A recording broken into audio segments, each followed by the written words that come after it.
और कष्ट ऐसे शब्द हैं जो हर मानव के जीवन में हैं। अरे मानव छोड़ो, हमारे प्रभु श्री कृष्ण जी भी इनसे नहीं बच पाए।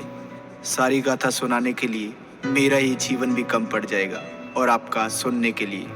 तो इस गीत के माध्यम से मैं तुम्हें कृष्णा जी के जीवन में आए कुछ कष्टों से अवगत कराता हूँ, जिनको सुन के तुम कहोगे, अरे हमारे कष्ट तो इनके आगे कुछ भी नहीं है, कुछ भी नहीं है।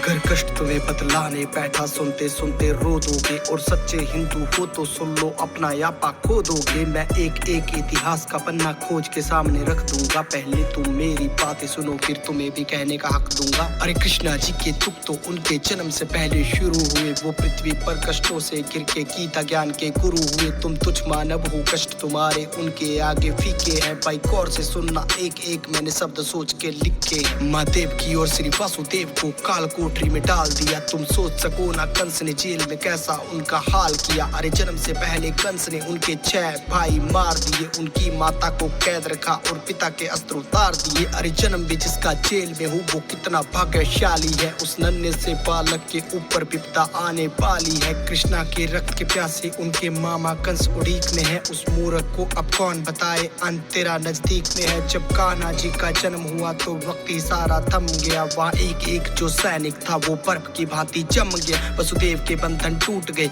वो सच थे गोकुल जाने को। उनकी माता के पास समय ना एक भी आंसू बहाने को। माता कान्हा को पास में रखती कंस के हाथों मर जाते। पर गोकुल छोड़ के आने के लिए पिता के हाथ भी डर जाते। पर उनको मन समझाना पड़ा, कृष्णा को छोड़ के आना पड़ा। अभी जी भर के माँ देख न पाई, पुत्र को दूर ले जाना पड़ा। कान्हा को मरवाने के लिए माया जाल बिछाया था। कभी पूतना थी आई तो कभी बकासुर भी आया था। किंतु नन्हे से कृष्णा को बार नहीं कोई पाया था। नागकालिया को यमुना से कृष्णा ने भगाया था। गोवर्धन पर्वत की पूजा की तो इंद्र रूठ गए। उसने आके अहंकार में रुद्र रूप दिखाया था। मूसलाधार वर्षा करके सब पे कहर बिठाया था।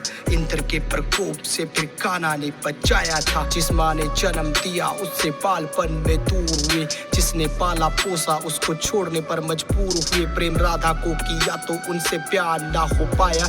प्रभु के मन में जो था कोई भी समझ न पाया। 14 साल कैद में थे, माता पिता को छुड़ाया। और रोते रोते उनको अपने गले से लगाया। सुदामा मिलने उनको आया, द्वारपालों ने भगाया। उसने खुद को श्री कृष्णा जी का मित्र बताया। सब हंसने लगे उन पे और मजाक भी उड़ाया। कान्हा दौड़े आए, उनको अपने गले से लगाया। और परम मित्र होने का प्रमाण भी दिखाया। उनके चरणों को खुद धोया, उनके पैरों को दबाया। अपने हाथों से सुदामा जी को भोजन भी कराया। उनकी टूटी फूटी झोपड़ी को महल बनाया। उनकी टूटी फूटी झोपड़ी को महल बनाया।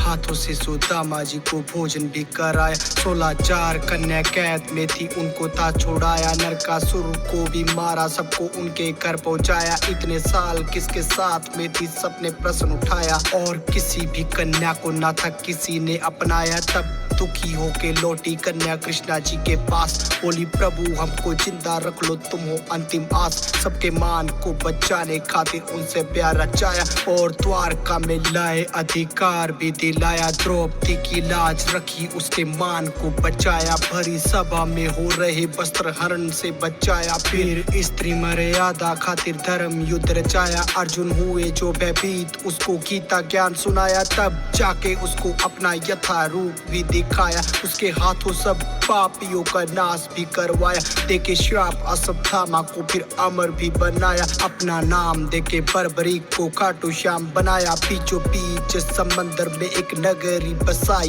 बड़े प्यार से बनाई और द्वारका कहलाई। किया कौरवों का नाश, मिला गांधारी से श्राप। उनके श्राप से ही नगरी जाके सागर में समाई। अपनी आंखों से ही होते देखा वंश अपने का नाश। पर चेहरे से ना कृष्णा लागे थोड़े से उदास। जाके जंगल में बैठे सोने लगे, वृक्ष के नीचे दिखे हिरण की भांति खड़ा शिकारी। दूर पीछे उन्हें कर्म करना आता था और धर्म को अपनाया।